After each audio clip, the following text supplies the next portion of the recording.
저녁 시간이 되어 늙은 하인이 식사를 가져오자 주백통은 갑자기 그를 틀어잡고 소리쳤다. 황 약사한테 빨리 오라고 해라. 내 실력이 어떤지 똑똑히 보여줄 테니. 그러나 늙은 하인은 고개만 내저었다. 주백통은 그제야 정신을 차렸는지 겸연쩍게 웃었다. 참, 벙어리라는 걸 잊어버렸군. 그러고는 곽정에게 말했다. 오늘 저녁은 오랜만에 포식을 해보자꾸나. 주백통이 찬압을 열자 구수한 냄새가 풍겨오는데 늘 가져왔던 고기 요리와는 뭔가 달랐다.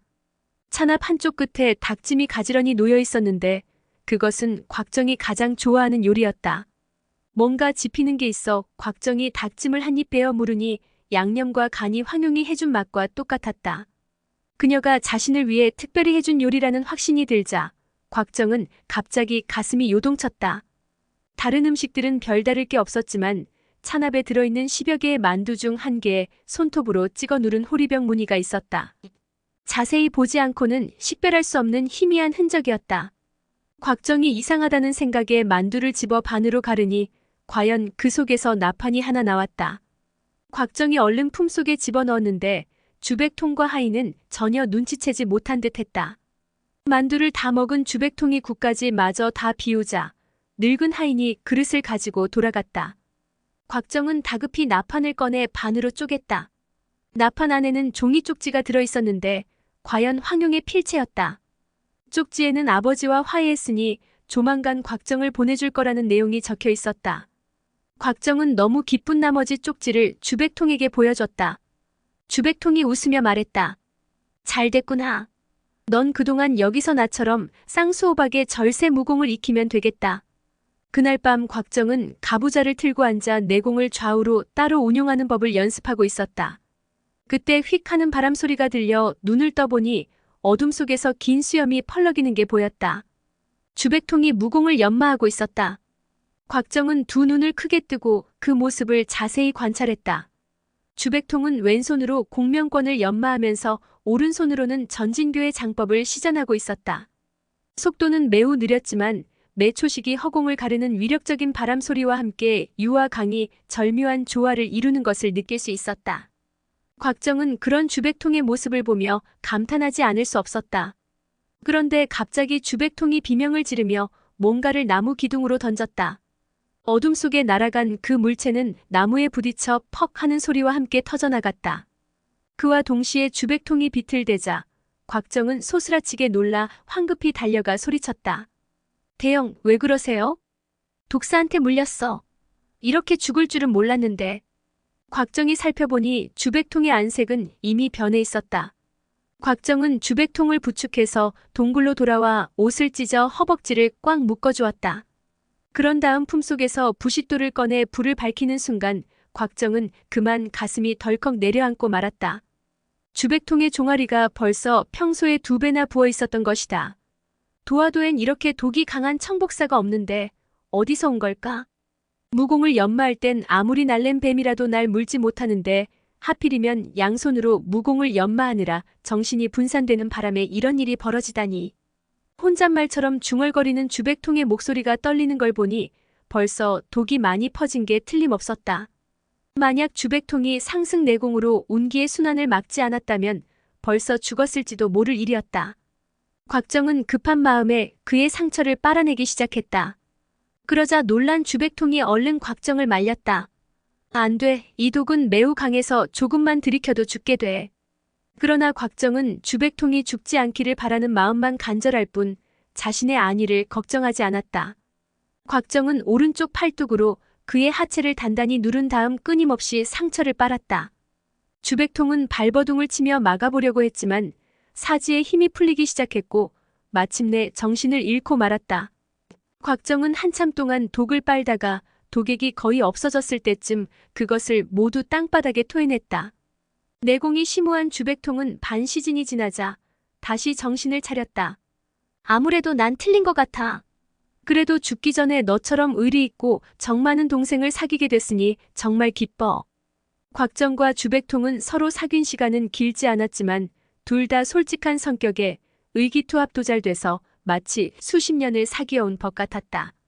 곽정은 주백통이 곧 세상을 떠날 거란 생각이 들자 자신도 모르게 굵은 눈물을 흘렸다. 주백통이 씁쓸하게 미소 지었다. 구음진경 상권은 내가 누워있는 땅 밑에 석갑 안에 있다. 너한테 주고 싶었지만 독사의 독을 마셨으니 너도 오래 살지는 못할 것 같구나. 황천길에 서로 친구가 되어주면 외롭지는 않겠다. 말을 마친 주백통은 다시 껄껄 웃기 시작했다. 곽정은 자신도 죽게 될 것이란 말을 들었지만 아무런 이상을 느낄 수 없었다. 곽정은 다시 불을 밝히고 주백통의 상처를 살폈다. 불길이 얼마 못 가 잦아들며 곧 꺼지려 하자 곽정은 황용이 만두 안에 집어넣었던 쪽지를 꺼내 불을 옮겼다. 불을 밝히기 위해 마른 잎사귀나 나뭇가지를 찾아보았지만 때는 한여름이라 땅바닥에는 촉촉한 잔디뿐이었다. 곽정은 다급한 마음에 태울 것이 없나 하고 또다시 품속을 더듬었다. 그때 주머니 속에서 청 같기도 하고 가죽 같기도 한 물체가 만져졌다. 바로 매초풍이 비수를 감쌌던 인피였다. 곽정은 이것저것 따져볼 겨를도 없이 바로 불을 붙이고 주백통의 얼굴을 살펴보았다. 안색이 거무칙칙해져 아이 같던 천진난만한 모습은 찾아볼 수가 없었다. 주백통은 불빛을 보자 곽정에게 희미한 미소를 지었다. 그런데 이상하게도 곽정은 독에 당한 흔적이 전혀 보이지 않았다. 주백통은 이상하다고 생각하며 불빛 쪽으로 고개를 돌리는데 언뜻 글씨가 가득 적혀있는 물체가 불에 타고 있는 게 눈에 띄었다. 자세히 살펴보니 빼곡히 쓰여있는 글은 놀랍게도 무공을 연마하는 구결이었다. 주백통은 한 구절만 보고서도 그것이 구음진경의 경문이란 것을 알 수 있었다. 주백통은 소스라치게 놀란 나머지 어디서 난 것인지 물을 틈도 없이 손바닥으로 불을 끄고 숨을 들이마셨다. 아우, 자네 혹시 무슨 영당 같은 걸 먹은 적 있는가? 어떻게 그 무서운 뱀독을 먹고도 아무렇지 않을 수 있는가? 주백통의 물음에 곽정이 곰곰이 생각해보니 삼선 노교의 붉은 뱀 피를 마셨기 때문인 것 같았다. 예전에 붉은 뱀의 피를 마신 적이 있는데 그 덕분인 것 같습니다. 곽정이 말을 마치자 주백통이 땅바닥에 떨어진 인피를 가리켰다. 저건 귀중한 보물이니 절대 훼손하면 안 된다. 주백통은 그 말을 남기고 또다시 정신을 잃었다. 곽정이 주백통의 종아리를 만져보니 손이 될 만큼 뜨겁고 좀 전보다 더욱 심하게 부어 있었다.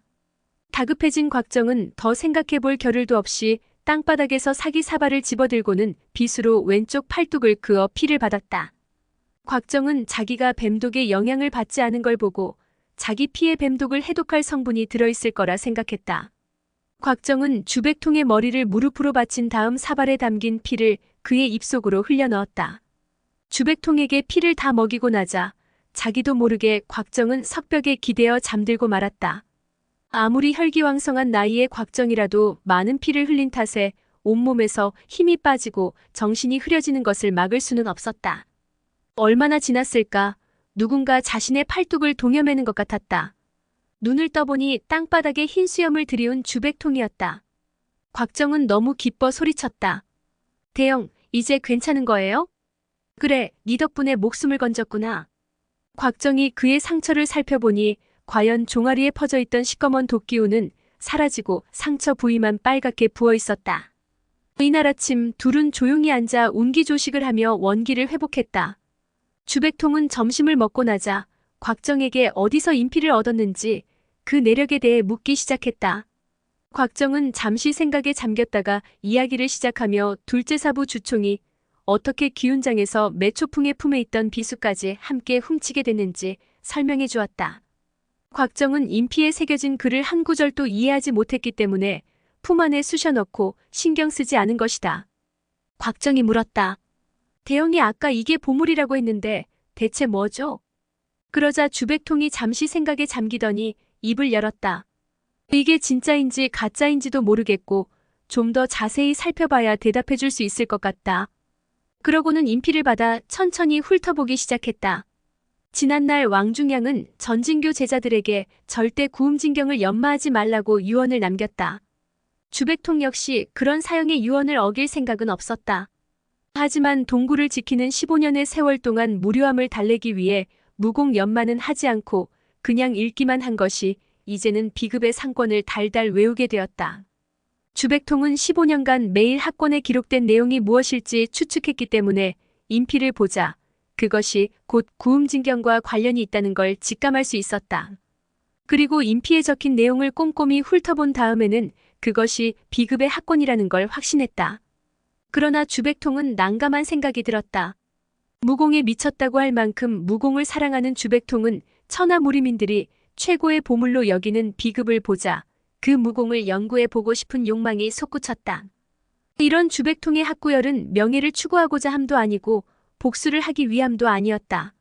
물론 천하를 호령하고 싶은 욕심도 아니었다. 순전히 무공에 대한 호기심을 억누를 수 없고 비급을 모두 연마한 후에는 자신의 실력이 얼마나 더 증진될지 알아보고 싶을 뿐이었다.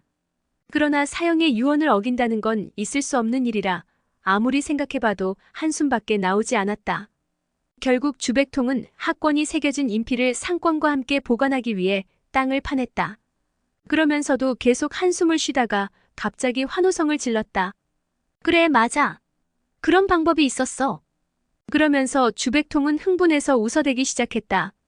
곽정이 왜 그러냐고 묻자 주백통은 웃기만 할 뿐 대답은 하지 않았다. 그러나 곽정을 쳐다보는 눈빛이 왠지 수상했다. 주백통이 갑자기 헛기침을 한번 하더니 곽정에게 말했다.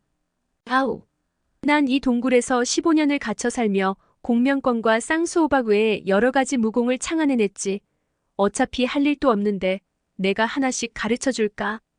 그 말에 곽정이 좋다고 말하자 주백통이 기뻐했다. 주백통의 속셈은 이랬다. 곽정은 전진교 제자가 아니니 자기가 구음진경의 무공을 모두 가르쳐주고 곽정을 통해서 구음진경의 무공을 확인해 볼 속셈이었다. 그렇게 되면 사형의 유언을 어기지 않아도 되지 않은가? 주백통은 곽정에게 이런 의도를 말해줄까 하다가 이내 생각을 바꿨다. 왜냐면 곽정이 지난날을 이야기하는 말투에서 구음진경의 무공을 증오하는 듯한 느낌을 받았기 때문이다. 사실 구음진경은 사특한 무공이 아니었지만 불완전하게 구음진경을 익힌 흑풍상살 때문에 곽정은 구음진경에 수록된 무공이 사악한 것이라 여기고 있었다. 때문에 주백통은 곽정에게 구음진경의 무공을 가르친다는 말 대신 자기가 창안한 무공을 가르쳐 준다고 한 것이다. 이날부터 주백통은 곽정에게 구음진경에 수록된 무공을 가르치기 시작했다. 아무것도 모르는 곽정은 그저 주백통이 만든 무공인 줄 알고 성실히 무공을 익혀나갔다. 곽정은 날로 성장하는 자신의 무공 실력에 기뻐했다. 그러나 구음진경의 무공 구결은 심오한 뜻을 내포하고 있는 것이 많아 한 번에 깨닫기는 무리였다. 주백통은 일단 무조건 무공 구결을 외우게 한 다음 곽정이 이해할 수 있는 수준에 맞춰 가르쳤다. 그러던 어느 날 곽정이 아침 일찍 일어나 무공을 연마하는데 하인이 음식을 가져왔다. 찬압을 열어보니 예전처럼 황용이 만두 속에 쪽지를 넣은 흔적이 보였다. 곽정은 허둥지둥 밥을 먹고 숲속에 들어가 쪽지를 펼쳤다. 그런데 그 쪽지를 보는 순간 곽정은 얼어붙고 말았다. 그 쪽지에 쓰인 내용은 이랬다. 오빠 서독이 그의 조카와 날 결혼시키려고 해요. 아버지도 이미 허락하셨어요. 황용의 쪽지를 본 곽정은 머릿속이 어지러워 하인이 찬압을 가져가자마자 주백통에게 쪽지를 보여줬다. 하지만 주백통의 반응은 시원찮았다. 주백통은 애초에 무공 외에는 아무런 관심이 없는 사람이었다. 더구나 주백통에게 여자는 무공을 수련하는데 방해만 되는 요물에 불과했다. 곽정은 주백통과 말이 통하지 않자 홀로 숲속으로 가 땅바닥에 털썩 주저앉아 생각에 잠겼다. 그리고 결심했다. 도화도에서 길을 잃고 헤매다 죽는 한이 있어도 황용을 찾으러 가야겠다고. 결심을 굳힌 곽정이 막 일어서는데 갑자기 두 개의 흰 그림자가 그를 덮쳐왔다. 바로 탈해가 사막에서 데려온 수리 두 마리였다. 곽정은 반갑기 그지없어 손을 뻗어 수리를 잡았는데 수컷의 다리에 죽통이 매달려 있었다. 급히 풀어보니 그 속에 황용의 편지가 들어있었다. 그 내용은 서독이 며칠 후 조카 편에 혼인 예물을 보내온다는 내용이었다. 게다가 황 약사가 방을 지키고 있어서 한 발짝도 나갈 수 없다는 내용이었다. 황용은 정말 달아날 방법이 없으면 죽어버리면 그만이라고 적었다. 그리고 도화도는 미로가 많고 곳곳이 함정이니 절대로 자기를 찾아 나설 생각은 하지 말라고 적혀 있었다. 곽정은 한참 동안 넋을 잃고 있다가 비수를 뽑아 죽통에 살아도 같이 살고 죽어도 같이 죽자는 글을 새겼다. 그러고는 죽통을 수리의 발에 매달아 날려보내니 수리는 공중을 몇 바퀴 선회하다 북쪽으로 날아갔다. 그로부터 10여일이 지났지만 황용에게선 아무런 소식이 없었다. 그러는 사이에도 곽정은 무공 수련을 쉬지 않았다. 주백통은 머리는 아둔하지만 끈기 있는 곽정에게 내심 감탄했다. 그날 밤 주백통은 곽정과 무예를 겨뤄보았는데 곽정의 내공이 엄청나게 증진되어 있었다. 주백통은 그런 곽정의 성장을 보면서 다시 한번 구음진경의 무공이 대단하다고 느꼈다. 두 사람이 바닥에 앉아 좀 전에 대련에 관해 이야기를 나누는데 갑자기 멀리서 휙휙하고 풀숲을 헤치는 소리가 들렸다. 그러자 주백통이 뱀이라며 소리쳤다. 잠시 후 어마어마한 뱀떼가 몰려오는 소리가 들렸다. 주백통은 얼굴이 하얗게 질려 동굴 속으로 뛰어들어갔다. 그는 천하제일을 논할 정도의 무공을 익힌 고수였지만 이상하게도 뱀을 무서워했다. 곽정은 커다란 바위를 옮겨다가 동굴 입구를 막았다. 대형, 제가 가서 살펴볼 테니 나오지 마세요. 그러자 주백통이 고함을 쳤다. 조심하고 빨리 돌아오너라. 그러면서 황약사를 욕하기 시작했다. 도화도에서 15년을 넘게 있었지만 뱀이라곤 한 마리도 본 적이 없는데 대체 뭐가 잘못된 걸까? 황약사 그놈 잘난 척만 했지 도화도 하나 깨끗하게 관리를 못하다니. 곽정은 주백통의 목소리를 뒤로하고 뱀소리를 따라가 보았다. 얼마쯤 가니 달빛 아래 수없이 많은 청사가 무리지어 꿈틀꿈틀 나아가고 있었다. 자세히 보니 흰옷을 입은 사내 10여 명이 뱀떼를 몰고 있었고 맨 앞에서 황약사의 하인이 길을 인도하고 있었다. 곽정은 위험을 무릅쓰고 일단 나무 뒤에 숨어 북쪽으로 향하는 뱀떼를 따라갔다. 다행히 앞선 자들의 무공이 형편없는지 곽정의 미행을 알아차리지 못했다. 그렇게 뱀떼를 미행하던 끝에 드넓은 초원에 도착했다. 초원 북쪽은 대나무 숲이었다. 뱀떼는 초원에 다다르자 사내들의 피리 소리에 따라 멈춰서서 고개를 쳐들었다. 곽정은 그 괴이한 모습에 머리털이 쭈뼛 서는 듯 했다. 곽정은 대나무 숲이 수상하다는 생각이 들어 들키지 않도록 크게 돌아서 대나무 숲으로 들어갔다. 대나무 숲 속에는 대나무 가지로 얽어 만든 정자가 있었는데 정자 위 현판에 적취정이라 쓰여 있었다. 그리고 그 양옆으로 복사꽃 그림자 사이로 신검이 춤을 추고 옥퉁소 소리에 푸른 물결 일러인다는 구절이 적힌 대련이 걸려 있었다. 정자 양옆에는 큰 소나무 두 그루가 서 있었는데 소나무와 대나무가 어우러진 푸른 정취가 수려하기 그지없었다. 곽정이 밖을 내다보니 뱀떼가 꾸역꾸역 끊임없이 몰려오고 있었다. 이제는 푸른 살무사가 아니라 크고 긴 몸통에 금빛 비늘이 번득이는 뱀이었다. 이 뱀들 뒤로는 또 검은 뱀들이 밀려왔다. 드넓은 초원에 온갖 뱀이 모여 머리를 흔들며 불꽃처럼 붉은 혀를 날름거렸다. 뱀을 모는 사내가 뱀들을 동서로 갈라 가운데에 한 줄기 통로를 만들었다. 뒤이어 흰옷을 입은 여자 수십 명이 손에 붉은 초롱을 들고 천천히 걸어들어와 수장 간격으로 늘어섰다. 그 뒤로 두 사람이 느린 걸음으로 나타났는데 앞선 사람은 흰 바탕에 금실로 수놓은 장포를 입고 손에는 쥘부채를 들고 있었다. 다름 아닌 구양극이었다. 서역의 구양 도화도 황도주를 뵈러 왔습니다. 곽정은 구양극 뒤에 있는 사람을 유심히 살폈다. 체구가 크고 역시 흰옷을 입고 있었는데 달빛을 등지고 있어 생김새를 자세히 볼 수는 없었다. 이 두 사람이 자리를 잡고 서자 대숲에서 다른 두 사람이 나타났다. 지켜보던 곽정은 깜짝 놀라 하마터면 소리를 지를 뻔했다. 황약사가 황용의 손을 끌고 나타난 것이다. 구양봉이 앞으로 몇 걸음 나서며 황약사에게 읍을 하자 황약사도 답례를 했다. 구양극은 무릎을 꿇고 앉아 4번 절했다. 장인어른께 문안 여쭙겠습니다. 그러자 황약사가 일어나라며 구양극의 어깨를 짚었다. 구양극은 황약사가 자기 어깨에 손을 올릴 때부터 마음의 준비를 단단히 하고 있었다. 그래서 황약사가 어깨를 짚는 순간 온몸에 힘을 모아 아무렇지도 않은 듯 일어나려 했으나 이미 황약사의 내공에 밀려 몸이 뒤로 낮아빠졌다. 그 순간 구양봉이 손에 쥐고 있던 지팡이를 들어 조카의 등을 가볍게 밀어주었다. 구양극은 그 힘을 받아 다시 몸을 일으키며 겨우 바로 설 수 있었다. 구양봉이 황약사에게 미소를 지었다. 황영도 참 짓궂으시오. 구양봉의 목소리에는 귀를 찢는 듯한 금속성이 섞여 있었다. 황약사가 말을 받았다. 지난번에는 다른 이들과 손잡고 내 눈먼 제자를 괴롭히더이다. 나중에는 뱀떼까지 몰고 오더군요. 그래서 내 직접 사람됨을 좀 보려고 그랬습니다. 그러자 구양봉이 웃음을 터뜨렸다. 아이들 간에 오해가 있었던 모양인데 황영은 개의치 마십시오. 이 아이가 대개 따님을 마음에 두고 있지 않습니까? 말을 마친 구양봉은 고개를 돌려 황영을 찬찬히 뜯어보았다. 황영, 어찌 이리 고운 따님을 두셨소이까?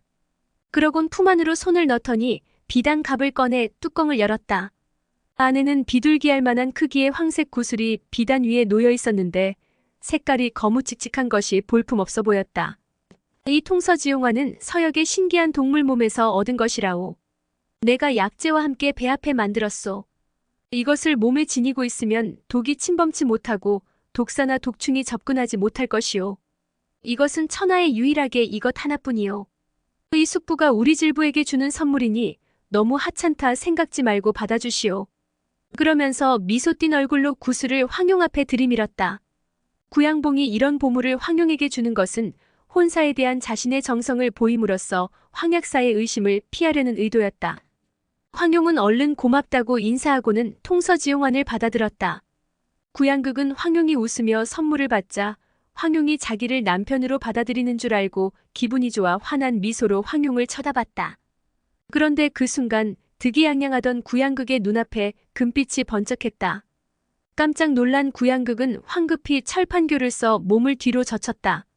황약사가 무슨 짓이냐고 외치며 왼손을 휘둘러 황용이 던진 금침을 막았다. 곧이어 오른손으로 황용의 어깨를 내리쳤다.